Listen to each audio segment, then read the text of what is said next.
एका दूरवरच्या जंगलाच्या टोकाला एक गाव होतं, देवबन. तिथं राहत होती नीलावंती, एक धाडसी, हुशार आणि कुतूहलाने भरलेली मुलगी. एके रात्री तिच्या आजीने तिला एक जुनी गोष्ट सांगितली. या जंगलात एक झाड आहे, जे बोलतं. नीलावंतीच्या मनात त्या क्षणीच एक विचार आला. खरंच असं काही असेल का? दुसऱ्या दिवशी ती एकटीच जंगलात निघाली.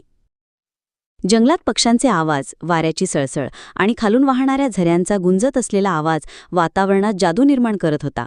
चालता चालता तिला एक प्रचंड झाड दिसलं. त्याचा बुंधा खूप जाड आणि जणू काही त्यावरचे पोत कोणी खोदून काढले होते. ती झाडाजवळ गेली आणि हलक्या आवाजात म्हणाली, "तू खरंच बोलतोस का?" काही क्षण शांततेने गेले आणि मग एक मंद आवाज झाडातून आला, "नीलावंती, तू आलीस?" नीलावंती चमकली. हे खरंच होतं. झाड बोलत होतं. ते म्हणालं, "मी या जंगलाचा रक्षक आहे, पण माझ्या शक्ती आता संपत चालल्या आहेत. माझ्या मुळांखाली एक वस्तू आहे, तत जीवनधारा. ती पुन्हा मिळाली तर मी पुन्हा जिवंत होईल आणि हे जंगल सुरक्षित राहील." नीलावंतीने डोळ्यातनं ठेवलं आणि त्या वस्तूसाठी शोध सुरू केला.